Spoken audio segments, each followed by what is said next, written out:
December 16, 1944. The frozen hills of the Ardennes Forest erupted with the thunder of German artillery as Generaloberst Heinrich Brauer stood in his command bunker, watching the opening salvo of what would become known as the Battle of the Bulge. A veteran of both World Wars, Brauer had seen virtually every weapon the Allies could deploy, and he was confident that German tactical superiority would carry the day despite material shortages.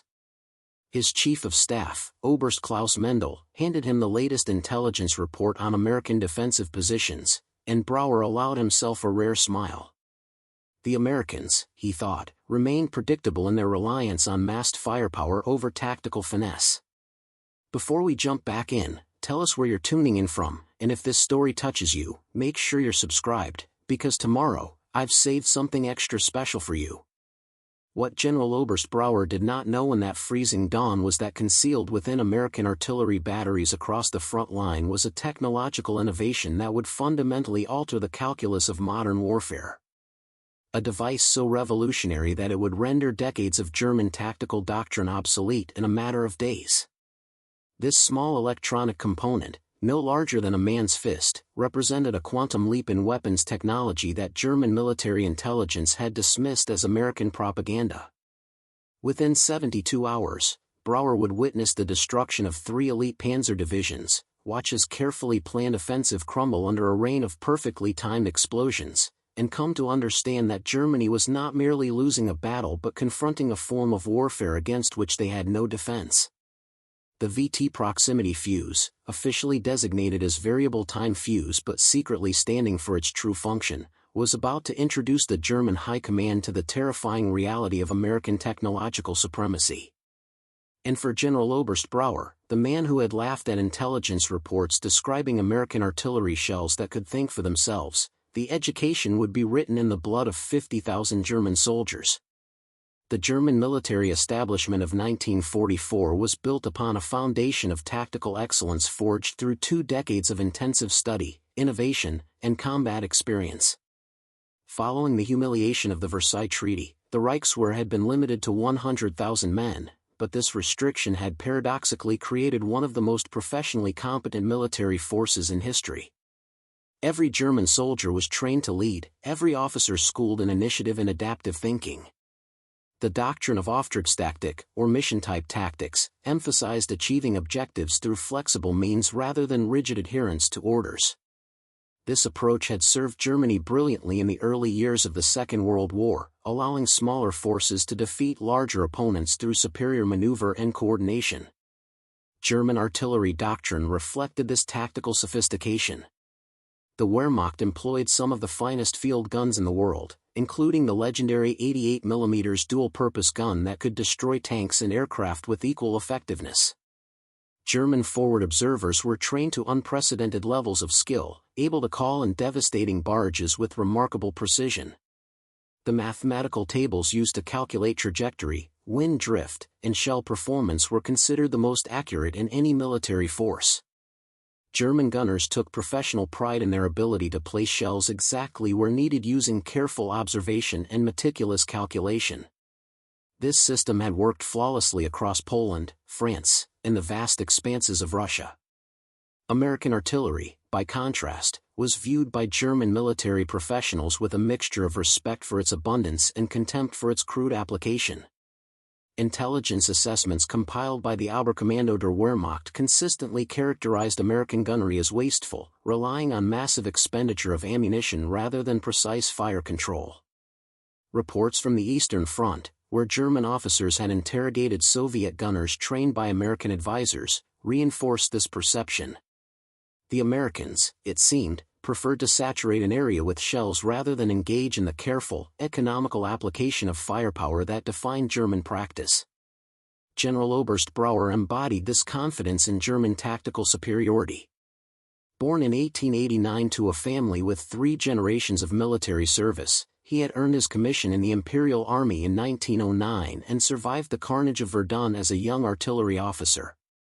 The interwar years had seen him rise through the ranks of the Reichswehr, where he contributed to the development of combined arms doctrine that would make the Panzer divisions so devastating. By 1944, he commanded the 5th Panzer Army, a force that Hitler personally selected to spearhead the Ardennes offensive. Brauer was known throughout the Wehrmacht as a brilliant tactician who could achieve maximum results with minimum resources, exactly the kind of leader Germany needed as Allied material superiority became increasingly overwhelming. The intelligence reports that began arriving in autumn 1944 struck Brauer and his staff as American exaggeration. Agents operating behind Allied lines reported rumors of a new artillery fuse that could detect its proximity to targets and detonate at the optimal moment for maximum effect. The descriptions seemed to belong more to science fiction than military reality. Shells that could sense when they were near aircraft or ground targets.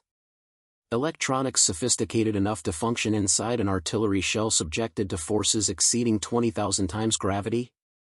The technical challenges alone seemed insurmountable, and Brauer's ordnance experts assured him that such a device, if it existed at all, would be prohibitively expensive and prone to malfunction. In a staff meeting on November 28, 1944, Oberst Mendel presented a captured American technical manual that made reference to improved fusing mechanisms for anti-aircraft artillery.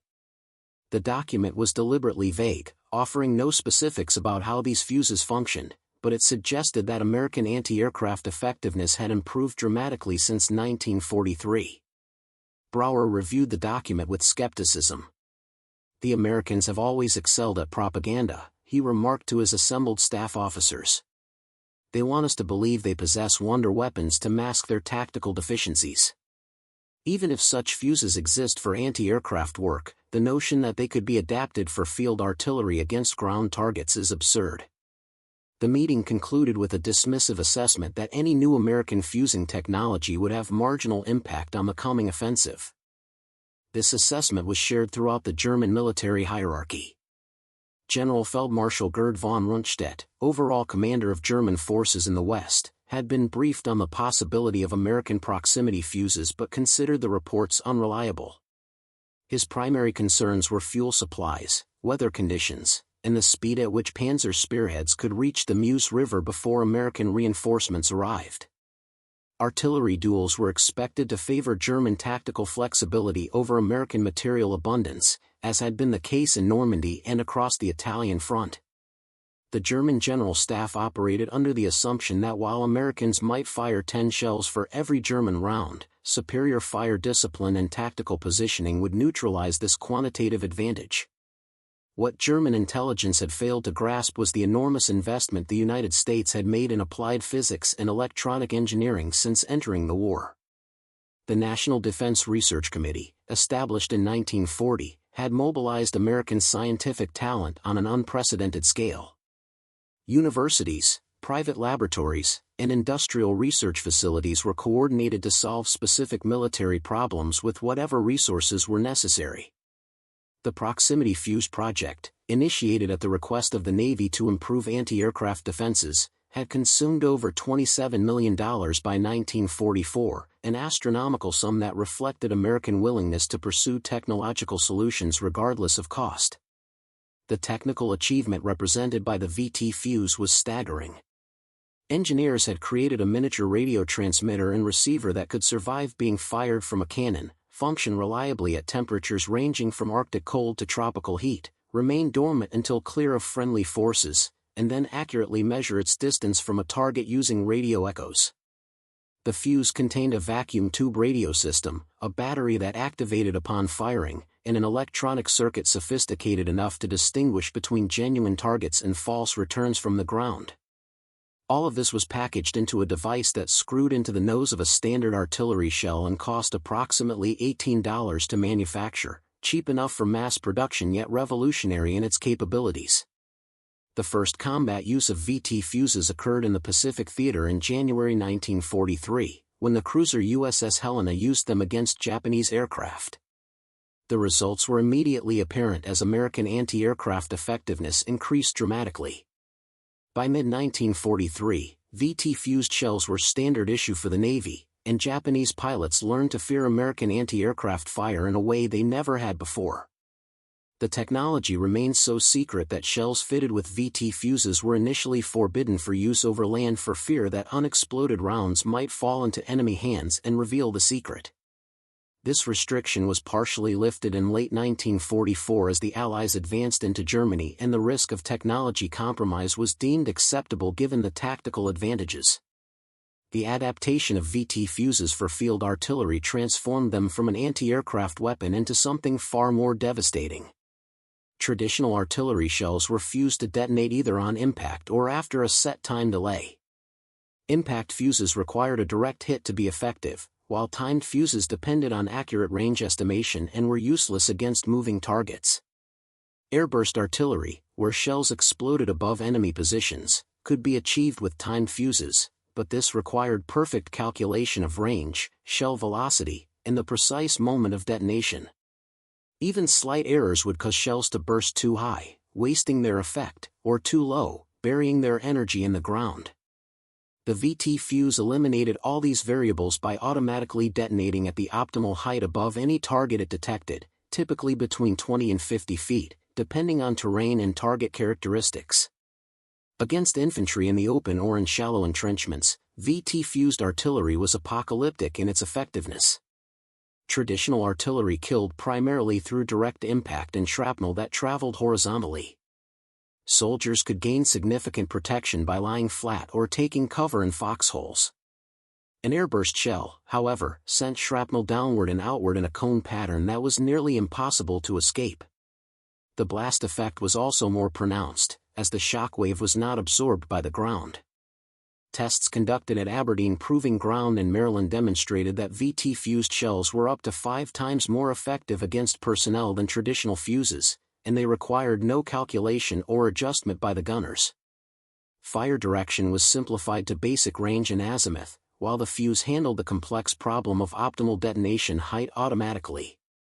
American artillery units receiving VT ammunition in autumn 1944 were sworn to secrecy and given strict protocols for their use. Duds were to be immediately recovered and destroyed to prevent examination by German ordnance experts. Gunners were instructed to fire VT rounds only in situations where their use would not be obvious to enemy observers, mixing them with conventional ammunition to mask their presence. The goal was to deploy this technological advantage at the moment of maximum strategic impact while maintaining secrecy for as long as possible. The Ardennes offensive, with its massed German formations attacking across open ground in winter conditions, would provide the perfect opportunity to reveal what American artillery could truly accomplish. As December 1944 approached, American artillery battalions across the European theater quietly received shipments of shells marked with distinctive color codes indicating VT fuses. Fire direction officers attended special briefing sessions where they learned optimal employment tactics for the new ammunition. Preparing and narrating this story took us a lot of time, so if you are enjoying it, subscribe to our channel, it means a lot to us. Now back to the story. The shells were to be held in reserve until German forces committed to major attacks, then employed in devastating concentrations against exposed infantry and vehicle columns. American commanders understood that once the secret was revealed, German tactical adaptations would reduce its effectiveness. The goal was to achieve maximum psychological and material impact in the opening phases of any major engagement, shattering German confidence and momentum before they could adjust their tactics. Generaloberst Brauer, finalizing his attack plans in early December, remained focused on traditional concerns like fuel supplies, bridge capacities, and the forecasted fog that would ground Allied aircraft. His intelligence staff had noted increased American artillery activity and ammunition stockpiling, but this was interpreted as standard defensive preparation. The possibility that American gunners possessed a technological advantage that could fundamentally alter the tactical equation never seriously entered German operational planning. Brauer's assault formations would advance with tactics proven in Poland, France, and Russia, expecting to face an enemy whose artillery, while abundant, remained predictable in its application and vulnerable to German counter-battery fire and tactical maneuver. The stage was set for a collision between tactical excellence and technological revolution. German forces would attack with the confidence born of professional competence and battlefield experience. American artillery units would respond with a weapon that represented the cutting edge of applied science and industrial capability. And in the frozen forests of the Ardennes, amid the desperation of Germany's last great offensive, the true cost of underestimating American innovation would be written in blood and fire across the winter landscape. The first German assault waves crossed the line of departure at 0530 hours on December 16, their movement concealed by thick fog in the darkness of the pre-dawn winter morning. Kampfgruppe Eisner, or reinforced battle group built around the 12th SS Panzer Division, advanced through the dense pine forests south of Monschau with textbook precision. Obersturmbannführer Martin Eisner, commanding from his half-track, felt the familiar rush of anticipation that came with offensive operations. His men were veterans of the Eastern Front, hardened by years of brutal combat, and they moved with the confidence of professional soldiers who had broken through stronger defensive lines than the thinly held American positions ahead. The initial contact came at 0615 hours when forward elements encountered positions held by the 99th Infantry Division, a relatively inexperienced American unit that German intelligence had correctly identified as a weak point in Allied defenses. Small arms fire crackled through the forest as German infantry advanced using infiltration tactics, bypassing strong points and pushing through gaps in the American line. Eisner received reports of steady progress, American units falling back in disorder, exactly as the operational plan had predicted. By 0800 hours, his lead companies had penetrated nearly 3 kilometers into American positions, and he radioed Generaloberst Brauer's headquarters with an optimistic assessment of the situation. What Eisner could not see from his position was the coordinated American response developing behind the fog and forest. American forward observers, trained to work closely with artillery fire direction centers, were tracking German movements with sound-ranging equipment and reports from units in contact. Radio communications hummed with fire missions being processed, coordinates calculated, and batteries alerted. In artillery positions 5 to 8 kilometers behind the front lines, gun crews loaded shells marked with red and white bands, the distinctive identifier of VT-fused ammunition. Fire direction officers had authorization to employ the secret weapon at their discretion once German forces were confirmed to be advancing in significant strength. The first VT rounds fell on Kampfgruppe Eisner at 0847 hours. Eisner was conferring with his company commanders when the air above them suddenly erupted in a sequence of perfectly timed explosions. The blasts came not from ground impact but from 40 feet overhead, each shell detonating at the precise height to maximize its killing radius. Shrapnel sleet downward through the pine branches, shredding men who had thought themselves safe behind tree trunks and in shallow depressions. The effect was instantaneous and catastrophic. Eisner's forward company, which moments before had been advancing confidently through the forest, simply ceased to exist as an organized unit. Men fell in clusters, hit by metal fragments that came from above rather than horizontally as their training and experience had taught them to expect. Eisner himself survived only because he had been standing next to his half-track, which absorbed much of the shrapnel. He stared in incomprehension at the carnage around him. Artillery fire was a constant reality of modern warfare, something experienced soldiers learned to endure and work through. But this was different. The explosions had come with mechanical precision, each shell bursting at exactly the right height to catch men who should have been protected by terrain and trees. There had been no ranging shots, no gradual adjustment of fire. The American battery had simply opened fire and every shell had functioned perfectly, detonating above the German infantry with timing that seemed impossible. Within minutes, more fire missions converged on the German attack columns. American artillery battalions, freed from the complex calculations normally required for airburst fire, could engage targets with unprecedented speed and accuracy. Forward observers called in coordinates and watched through field glasses as their fire missions produced devastation that exceeded anything in their previous experience. German infantry attempting to advance across open ground were scythed down by airbursts that gave no warning and offered no protection. Vehicle columns on forest roads were struck by shells that exploded above them, the shrapnel penetrating thin top armor and killing crews inside their supposedly protected vehicles. By mid-morning, Kampfgruppe Eisner's attack had stalled completely. Units that should have been pushing deep into American rear areas were instead pinned down, unable to advance or retreat without exposing themselves to the terrifying artillery that seemed to see through fog and forest. Eisner managed to establish radio contact with division headquarters and attempted to describe what his unit was experiencing.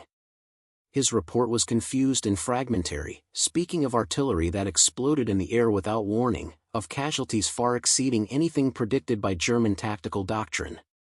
The staff officer receiving his report initially suspected that Eisner was exaggerating due to combat stress, but similar reports were flooding in from other units across the entire attack front. Generaloberst Brauer received his first comprehensive briefing on the situation at 1130 hours. The map in his command bunker, which that morning had shown German units advancing along multiple axes, now displayed a picture of stalled offensives and mounting casualties. What disturbed Brauer more than the tactical setback was the consistency of reports from different sectors. Every unit engaged with American artillery was describing the same phenomenon of perfectly timed airbursts, of shells that seemed to detonate at precisely the right moment regardless of terrain or weather conditions. His ordnance specialists were summoned to explain how this could be possible. Oberst Dietrich Hoffmann, the Army's senior artillery officer, studied the reports with growing unease. The descriptions matched the intelligence summaries about American proximity fuses that had been dismissed as exaggeration. If the Americans had indeed developed a reliable proximity fuse and deployed it in field artillery, the tactical implications were profound. Traditional countermeasures against artillery such as dispersal, use of terrain, and rapid movement would be significantly less effective. Infantry in the open would be hideously vulnerable, and even armored vehicles could be damaged by airbursts that struck their vulnerable top surfaces. Hoffmann presented this assessment to Brauer with visible reluctance, knowing how it would be received.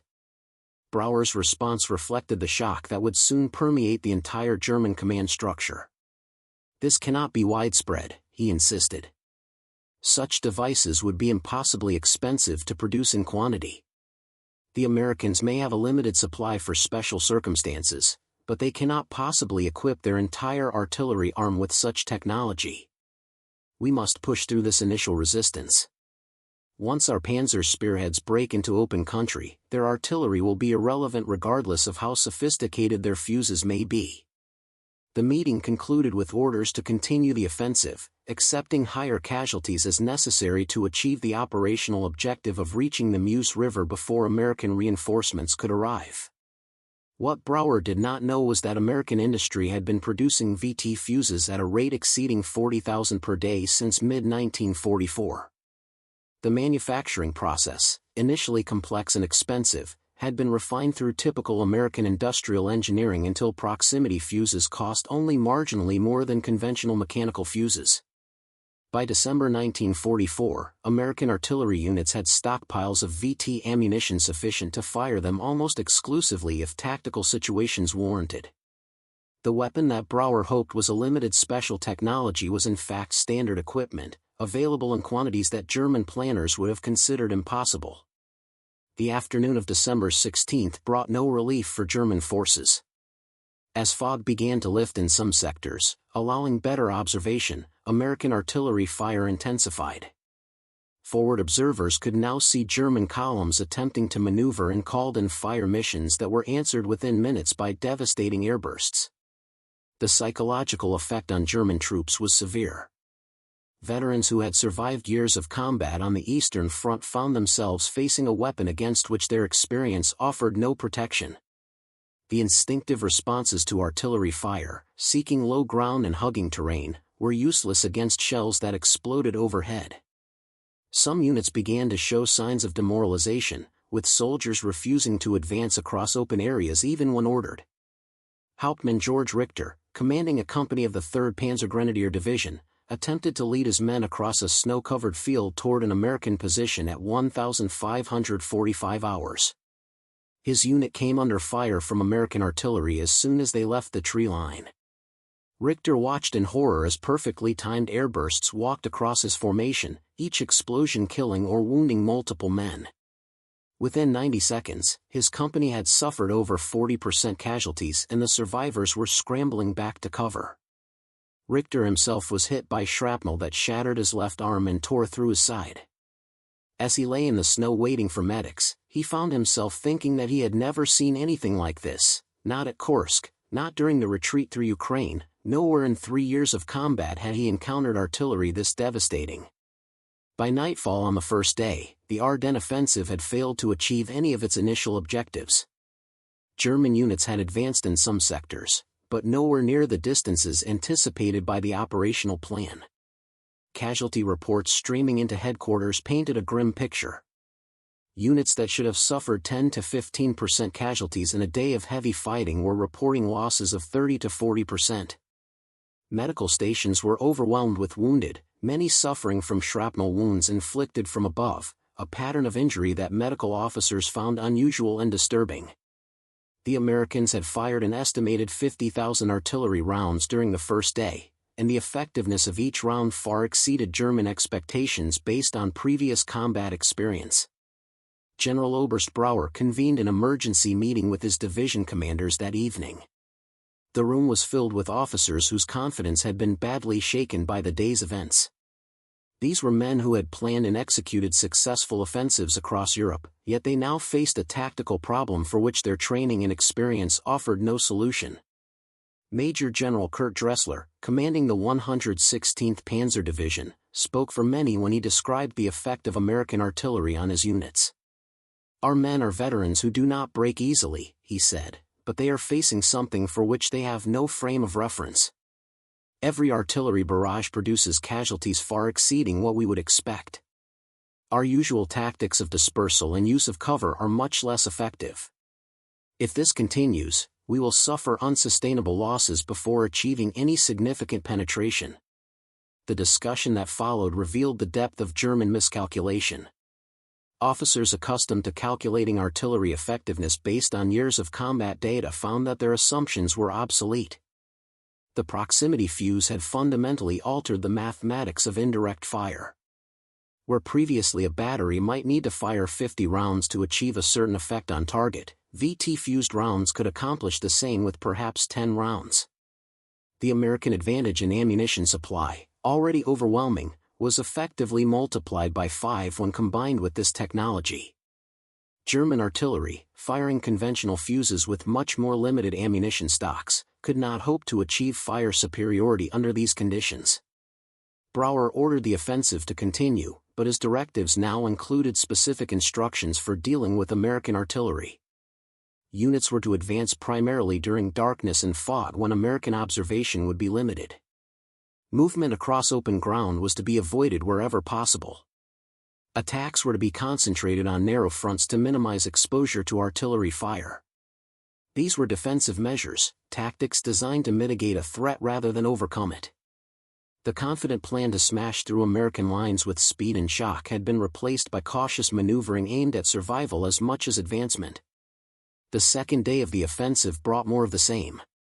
German units that attempted to advance during daylight were hammered by American artillery that seemed omnipresent and unerring.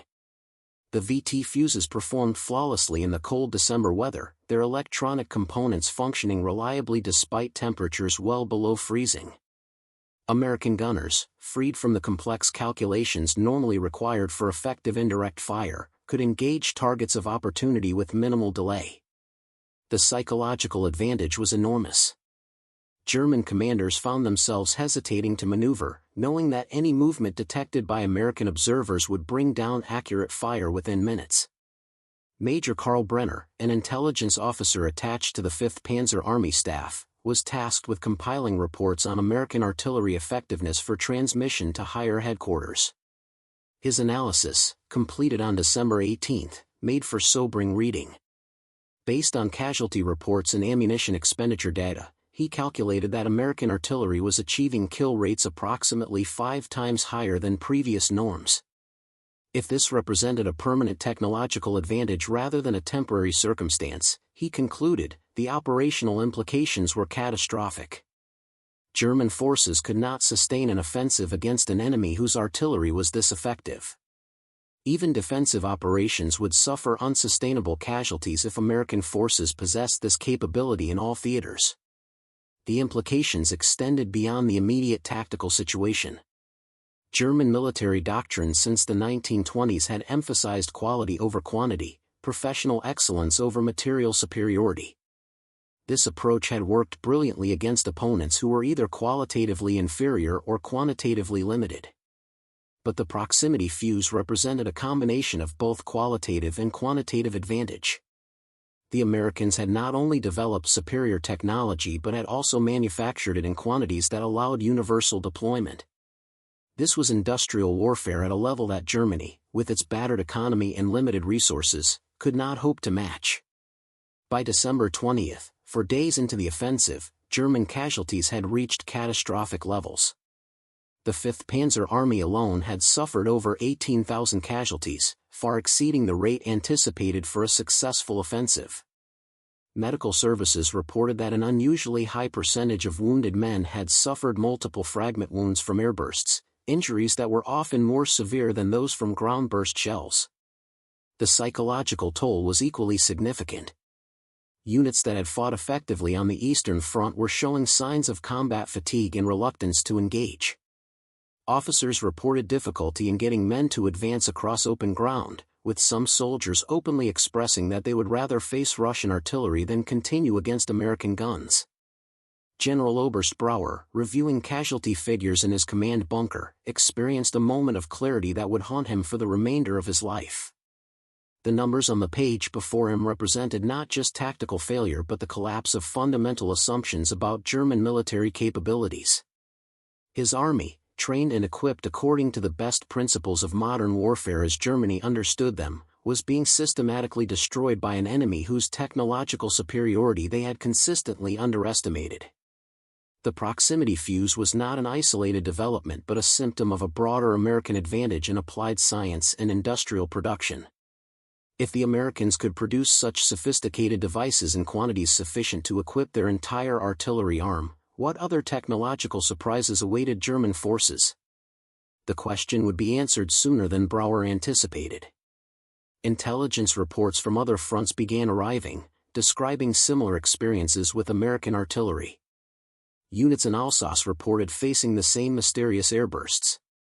Reports from Italy mentioned American anti-aircraft fire of unprecedented accuracy. Most disturbing were accounts from U-boat commanders in the Atlantic describing depth charges that seemed to detonate at precisely the right depth without requiring the attacking ships to make multiple passes to bracket the submarine.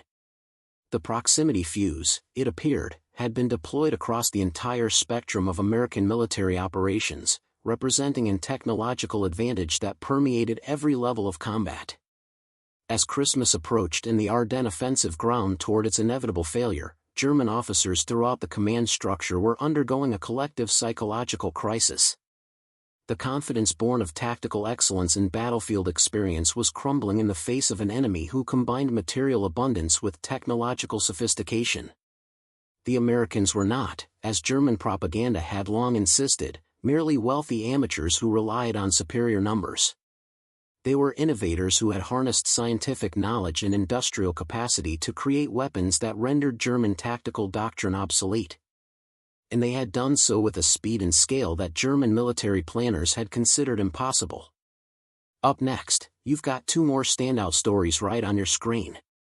If this one hit the mark, you won't want to pass these up. Just click and check them out.